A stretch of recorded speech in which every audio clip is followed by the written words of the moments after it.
اللہ الرحمن الرحیم اللہم صلی علی سیدنا و مولانا محمد وعلی آل سیدنا و مولانا محمد کما صلیت علی ابراہیم وعلی آل ابراہیم انکا حمید مجید۔ جی میرے ویورز، آج مریم صفدر یعنی کہ مریم نواز جو کہ پاکستان مسلم نواز کی سینئر نائب صدر ہیں اور چیف آرگنائزر بھی ہیں، تو آج انہوں نے میڈیا سے باتیں کرتے ہوئے اور خاص طور پہ اپنے ان نوجوانوں سے جو انہوں نے میڈیا کے طور پر ہائر کیے ہیں، میڈیا وار کے طور پہ، میڈیا وار کے لیے، کیونکہ وہ جانتی ہیں، انہیں بتایا گیا ہے کہ عمران خان کے پاس تو بہت بندے ہیں جو لیٹسٹ ٹیکنالوجی ڈیجیٹل میڈیا کو استعمال کرتے ہیں، ٹویٹر، انسٹاگرام، فیس بک، یوٹیوب، تو اس پہ ان کے بندے تو کام کرتے رہتے ہیں، تو اس لیے آپ کو بھی بنانا چاہیے، تو انہوں نے وہ بنائی ہے۔ تو اس میں انہوں نے باتیں کرتے ہوئے کہا ہے کہ جی عمران خان سے پوچھا ہے، اصل میں تو انہیں عمران خان کا فوبیا ہے، عمران فوبیا ہے، تو انہوں نے لیکن ان سے سوالات پوچھے ہیں اور کہا ہے کہ جی آپ نے کہا تھا کہ ہم کوئی غلام ہیں، تو یہ نعرہ کہاں گیا؟ امپورٹڈ حکومت نامنظور، یہ کہاں گیا نعرہ؟ حقیقی آزادی کا آپ نے نعرہ لگایا تھا، ایبسلیٹلی ناٹ کا نعرہ لگایا تھا۔ انہوں نے کہا کہ عمران خان کے تمام بیانیوں کی موت ہو گئی ہے، آپ جنازہ پڑھ لیں اور تدفین زمان پارک لاہور میں کریں، یہ تنزن وہ کہہ رہی تھی۔ انہوں نے مزید کہا کہ ایبسلیٹلی ناٹ کے اسٹیکرز اتار لیں، عوام کو اردو میں بتائیں کہ میں نے جھوٹ بولا تھا، دھوکہ دیا تھا۔ ان کا کہنا تھا کہ عمران خان قوم سے معافی مانگے، وہ امریکی ڈر سے جنرل قمر جاوید باجوہ کو نشانے پر اب انہوں نے رکھ لیا ہے، یعنی امریکہ سے تو معافی مانگ لیا، اب جنرل قمر جاوید باجوہ سے کو نشانے پر رکھ لیا۔ مریم نواز نے پوچھا کہ جنرل باجوہ آپ کے دور میں اقتدار میں سپر کنگ تھے، یہ کل انہوں نے عمران خان نے کہا کہ وہ سپر کنگ تھے، جو کام وہ کہتے وہی ہوتا، جو میں کہتا وہ اس وقت تک نہ ہوتا جب وہ نہ چاہتے، یعنی وہ نیب کا کنٹرول ان کے ہاتھ میں تھا، اس طرح بہت سارے ادارے ان کے ہاتھ میں تھے اور وہ احتساب نہیں ہونے دے رہے تھے، وہ ان کا کہنا کا مقصد یہ تھا، اور جو کام سنک ہو جاتا میری طرف سے بھی وہی ہوتا اور ان کی بھی سوچ وہی ہوتی، تو وہ ہم ایک پیج پہ ہوتے، اس طرح قوم کو فائدہ ہوا کرونا میں، ویکسینیشن میں، جو پولیو کی ویکسینیشن، اس طرح اور بھی کام جو ٹیررسٹ کے خلاف ایکشن ہوئے ان میں، تو یہ ان کا کہنا تھا۔ لیکن وہ کہتے بات ان کی چلتی تھی، سپر کنگ تھے، تو انہوں نے کہا وہ سپر کنگ تھے تو آپ کیا تھے؟ انہوں نے کہا اسٹیبلشمنٹ نے اپنا ہاتھ ان سے کھینچ لیا، یہ اب عدلیہ کے گھوڑے پر سوار ہو کر آنے کی کوشش کر رہے ہیں۔ 9 اپریل 2022 میں اگر عدلیہ اس وقت رات کو کھلی تو اس لیے کھلی بقول عدلیہ کے بھی کہ ملک میں مارشل لا نہ لگ جائے، تو انہوں نے مارشل لا کو روکنے کے لیے یہ ایفرٹس کی، تو آج یہ خود مارشل لا لگوانا چاہ رہی ہیں مریم نواز۔ ان کی تمام باتیں دیکھ لیں، یہ کہتے ہیں اس نے جھوٹ بولا ہوگا، جھوٹ اگر آپ کہتی ہیں تو جھوٹ بولا ہوگا، لیکن آپ کون سی سچی ہیں؟ کیونکہ آپ کی تو لندن تو کیا پاکستان میں بھی کوئی پراپرٹی نہیں ہے، اور وہ اپارٹمنٹ جس میں آپ بھی رہ رہی ہیں، آپ کے باپ بھی رہ رہے ہیں، آپ کے بھائی بھی رہ رہے ہیں، وہ آپ کے نام پہ، آپ کے بھائی کے مطابق وہ آپ کے اپارٹمنٹس ہیں، تو جھوٹا کون ہے؟ اس کا فیصلہ بھی آپ خود ہی کر دیتی ہیں کہ یہ وہ جھوٹا، لیکن جو حقائق ہیں وہ تو اس کے متضاد ہیں، اس کے مطابق تو آپ بالکل لوگوں کے سامنے بارہا آ چکی ہیں کہ آپ جھوٹی ہیں، اور آپ کے پاس جھوٹا بیانیہ تھا ووٹ کو عزت دو کا۔ آپ نے گجرانوالہ کے جلسے میں آپ کے والد نے قمر جاوید باجوہ اور فیض حمید کو کہا تھا کہ آپ کی وجہ سے یہ سب کچھ ہوا، پھر آپ انہی کے کاندھوں پہ بیٹھ کے اقتدار میں آ گئے۔ اب تو رانا ثناء اللہ نے بھی کہہ دیا کہ قمر جاوید باجوہ نے بلا کے کہا سب کو، آصف علی زرداری کو، مولانا فضل الرحمان کو، شہباز شریف کو بلا کے کہا نا آؤ اور تحریک عدم اعتماد لے کے آؤ، تو تحریک عدم اعتماد اس کے کہنے پہ لائی گئی، تو اب وہ تو مان رہا ہے نا، اسی نے کہا نا کہ میں نے اسے نکالا، اس نے سارا کچھ اپنے اوپر لے لیا نا، اسی لیے تو وہ کہتا تھا سائفر کچھ نہیں ہے، سازش نہیں ہوئی ہے، انٹرفیرنس ہوئی ہے، یہی کہتا تھا نا وہ بندہ۔ یہی میٹنگ میں 2 دفعہ ہوئی نا، چاہے وہ میٹنگ کو ہیڈ کر رہا تھا شہباز شریف یا Imran Khan, minutes of meeting تو سیم ہی تھے نا، دونوں طرف دفعہ منٹس آف میٹنگ تو چینج نہیں ہوئے کہ سازش نہیں ہوئی، انٹرفیرنس ہوئی ہے۔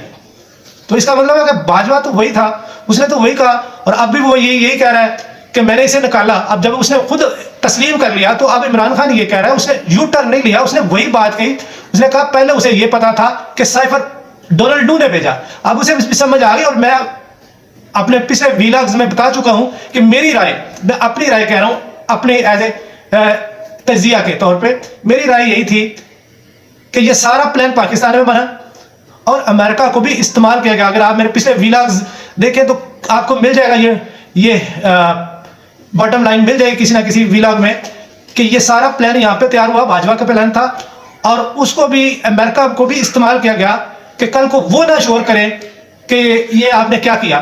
تو ان کو بھی اپنی لائن پہ رکھنے کے لیے، جس طرح پاکستان میں تمام پارٹی کو اس بندے نے اپنی لائن پہ رکھا. بلاول کو وزیر اعظم 2023 میں بنانا، پیپلز پارٹی کو اپنے ہاتھ میں رکھا. فضل الرحمان کو کیا بنانا، اس کو اپنے ہاتھ میں رکھا. پی ایم ایل این کو اپنے ہاتھ میں رکھا، شہباز شریف کو وزیر اعظم بنایا. تو اس طرح تمام پارٹیوں کے ساتھ اس بندے نے ڈیل کی، اور نہ صرف ملک کی پارٹیوں کے ساتھ، بیرونی طاقتوں کے ساتھ بھی اسی طرح ہاتھ کیا. تو اس نے اب یہ کہہ دیا، جب اس کو حقائق کا پتہ چلا عمران خان کو، تو اس نے یہ کہہ دیا کہ یہ تو پلاننگ ہی اس نے خود مان لی. اس نے اپنی تقریر میں کہا تو ہے، عمران خان نے جو کل پرسوں قوم سے خطاب کیا، اس میں کہا تو ہے کہ مجھے تو یقین ہی نہیں تھا کہ یہ بندہ خود تسلیم کر لے گا میں نے نکالا. وہ یہی تو کہہ رہا تھا رجیم چینج اس نے کیا. بارہا اس نے اپنی تقاریر میں یہی کہا کہ اس نے رجیم چینج کیا. تو اب بھی وہی وہ بات کر رہا ہے کہ اس نے تسلیم کر لیا. اور اب یہ صرف اتنا فرق ہے کہ امریکہ کو بھی اس نے استعمال کیا ان کے توسط سے، کل کو وہ انگلی نہ اٹھائیں اس کیس پہ، تو اس لیے ان کو بھی ساتھ ملا لیا. تو اس طرح یہ اپنی طرف سے پایا تکمیل تک پہنچانے کی اس نے از حد کوشش کی، لیکن یہ ہو نہیں سکا. ابھی تک رجیم چینج کمپلیٹ نہیں ہوا. اب لاہور ہائی کورٹ نے الیکشن کے لیے 90 دن کا کہا جسٹس جواد حسن نے، لیکن ابھی تک نہ گورنر نہ الیکشن کمیشن، بس لیتو لال. الیکشن کمیشن میٹنگ کر کے گورنر کے ساتھ ملنے آ گیا لاہور، اور وہاں پہ بھی پھر وہ کہہ دیا کہ جی میں نے تو سائن ہی نہیں کیے، جو کہ عدالت نے مانی نہیں بات یہ کہ آپ نے سائن کیے یا نہ کیے. جو آئینی طریقہ وہ یہ ہے کہ جیسے ہی سمری منظور ہو گئی، سمری تحلیل ہو گئی، اس کے بعد آپ نے کیئر ٹیکر لائے، تو کیئر ٹیکر لانے سے پہلے آپ نے ڈیٹ اناؤنس کرنی تھی کہ اس ڈیٹ پہ آپ نے الیکشن کروانے. کیئر ٹیکر نے آ کے الیکشن ہی تو کروانے تھے، اور انہوں نے ٹرانسفر پوسٹنگز نہیں کروانی تھی جو کہ آپ لوگ کروا رہے. یعنی جو کام نہیں کرنے تھے، جو باؤنڈ ہے کہ وہ نہ کریں، جو آئین کہتا ہے کہ وہ ان چیزوں کو نہ چھڑے، وہ سارے کام کر رہے ہیں. اور جن لیے لایا جاتا ہے کیئر ٹیکر کو، نگران کو کہ وہ الیکشن کروائیں، وہ نہیں کروائے جا رہے، اور اس کی طرف توجہ نہیں دی، کیونکہ ان کی پلان تھا کہ اس طرف تو ہم نے جانا ہی نہیں. اب پیپلز پارٹی کو بھی یہ نظر آ رہا ہے، جیسے میں نے پچھلے ولاگ میں بھی کہا تھا، اس سے پچھلے ولاگ میں بھی کہا تھا کہ کیپٹن صفدر کے بیان کے بعد پیپلز پارٹی کو اس کے بیان سے بو آنے شروع ہو گئی کہ یہ تو ٹیکنوکریٹ گورنمنٹ لانا چاہتے ہیں اور شہباز شریف کنٹینیو کرنا چاہ رہا ہے، اور اس طرح یہ تو الیکشن کروانے ہی نہیں چاہتے. اس طرح تو ہو سکتا ہے یہ ملک میں مارشل لا لگ جائے، یہ تو اس طرف جا رہے ہیں. تو اس بو کو سونگتے ہوئے بلاول بھٹو زرداری نے آج کہا کہ ہم تمام پارٹیوں، پی ٹی آئی سمیت تمام پارٹیوں سے بات کرنے کو تیار ہیں. یہ وجہ ہے. اب وہ الیکشن کے لیے بھی اگری ہو گیا، اور وہ الیکشن سے انہوں نے بھی کہا کہ ہم یہ جو اسمبلیاں تحلیل ہوئی ہیں ان پہ الیکشن نہیں حصہ لیں. تو اس طرح پتہ نہیں اب انہوں نے یہ جو ضمنی الیکشن ہے اس میں حصہ نہیں لینا، یا دونوں اسمبلیوں کے جو پنجاب اور کے پی کے میں اسمبلیاں تحلیل ہوئی اس میں الیکشن میں حصہ نہیں لینا، یہ بلاول بھٹو نے کہا. باہر کا وہ پارٹی پیپلز پارٹی بھی اس بات کے خلاف ہے کہ اپنے رول کو چھوڑ دیا جائے اور اپنے رول پہ کسی اور کو یہ دے دیا جائے رول کہ وہ پلے کرے. تو اس طرح اب بال ان کے کورٹ میں ہے کہ یہ الیکشن کی طرف جاتے ہیں یا نہیں جاتے. جو اسمبلیاں تحلیل ہوئی ہوئی ہیں ان کے الیکشن کرواتے ہیں یا نہیں کرواتے. اگر نہیں کرواتے، ایک بات تو چل رہی ہے بیک گراؤنڈ پہ، جو ڈاکٹر عارف علوی صاحب سے ملاقات ہوئی ساگدار صاحب کی، تو اس پہ یہ طے کیا جا رہا ہے کہ الیکشن ایک ہی وقت پہ ہو جائے. یہ الیکشن دونوں اسمبلیوں کے تھوڑے سے تاخیر کر لی جائے اس پہ، اور وہ مرکز کے الیکشن تھوڑے سے ڈیٹ سے پہلے کر لیا جائے، اور مل ملا کے کوئی ڈیٹ رکھ لی جائے. دونوں الیکشن اکٹھے پورے پاکستان میں ایک ہی ٹائم پہ الیکشن ہوں، کیونکہ اب انہیں یہ بھی خوف ہے کہ اگر دونوں اسمبلیوں کے الیکشن پہلے ہو جائیں، یہ دونوں اسمبلیوں کے، تو یہاں کی حکومتیں ان کی آ جائیں گی، پی ٹی آئی کی، اور اس کے بعد پھر جب ان کی حکومتیں آ جائیں گی پھر قومی حکومت کے لیے تو بالکل مسئلہ بن جائے گا کہ وہ پھر وہاں کیسے جیتیں گے جہاں اگر ہارے ہو گئے تو اس لیے اب پیپلز پارٹی بھی یہ چاہ رہی ہے کہ ہم سندھ اسمبلی بھی تحلیل کر دیتے ہیں. اگر وہ سندھ اسمبلی تحلیل کرنے کی طرف آتے ہیں بلوچستان تو یہ کروا لیں گے. تو اس طرح ایک پھر بیٹھ کے سیٹنگ کر کے یہ آ جائیں گے کنسنسس پہ کہ پورے پاکستان میں ایک ہی وقت پہ الیکشن کروا لیے جائے. ابھی پی ایس ایل ہو رہا ہے، تو پی ایس ایل کے لیے کوئی دہشت گردی کے چانسز انہوں نے کہا کہ دہشت گردی کے چانسز ہیں اس لیے PSL نہیں ہو سکتا. یعنی امن و امان ہے وہ کہاں پہ ہو رہا ہے؟ پنجاب میں بھی ہو رہا ہے, سندھ میں بھی ہو رہا ہے. تو اس لیے یہ سارے ہیلے بہانے تھے, جھوٹ تھا جو یہ بولتے ہیں. اسی طرح یہ گمراہ کرتے ہیں صرف اپنے بندوں کو. جھوٹا اسے کہہ رہے ہیں, اسے کہا نا بارہا مریم صدر نے کہ یہ امر بالمعروف نہی عن المنکر کی بات کرتا ہے, یہ دین کا ٹچ دیتا ہے, یہ کرتا ہے, وہ کرتا ہے.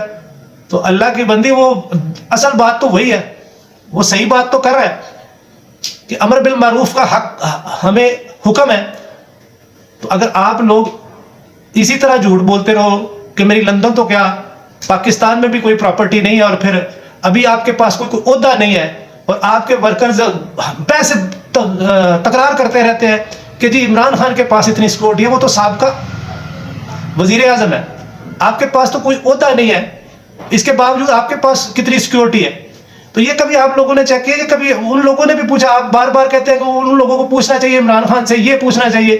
اتنا فوبیا ہے, اتنا خوف ہے آپ کو عمران خان کا کہ لگتا ہے رات کو نیند بھی نہیں آتی آپ لوگوں کو. آپ کو اکیلی کو نہیں, سب کوئی, پوری PDM کو نیند ہی نہیں آتی, اور PDM کے ساتھ ان سہولت کاروں کو بھی نیند نہیں آتی کہ یار یہ ہم کیا چاہتے تھے, کیا کرتے رہے آج تک, جو چاہا ویسے ہی ہوا. جیسے انور مقصود صاحب نے, میں نے پچھلے ویلاگ میں بھی کہا کہ پاکستان میں الیکشن کب ہوں گے کسی کو نہیں معلوم سوائے فوج کے. اس نے کہا اللہ کو بھی نہیں معلوم سوائے فوج کے, بتاتی نہیں ہے. تو یہ صورتحال ہے. جھوٹ آپ کی گھٹی میں ہے, آپ کی گھٹی میں جھوٹ ہے, اس لیے آپ کو دوسروں کی بات تو جھوٹی لگتی ہے لیکن اپنی باتیں سچ لگتی ہیں.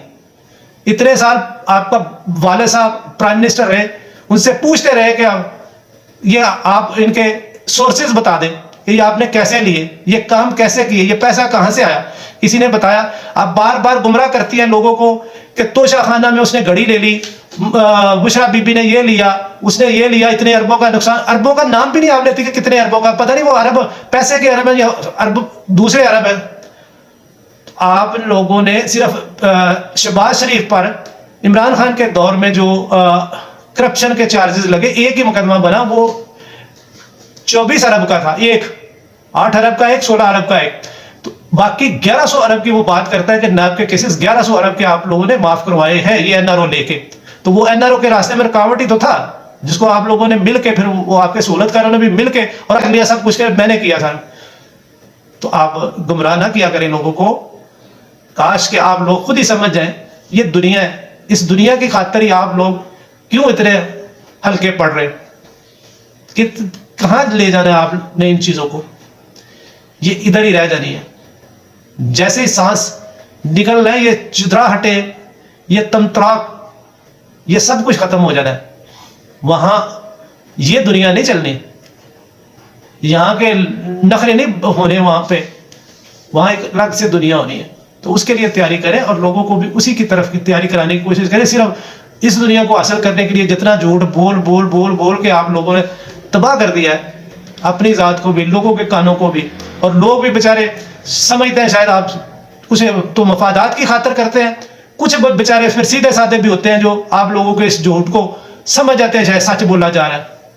اب تک کے لیے اتنا ہی. دعا میں یاد رکھیے گا, میرے اس چینل کو سبسکرائب کریں, کمنٹس کریں, لائک کریں اور شیئر کریں. اللہ حافظ.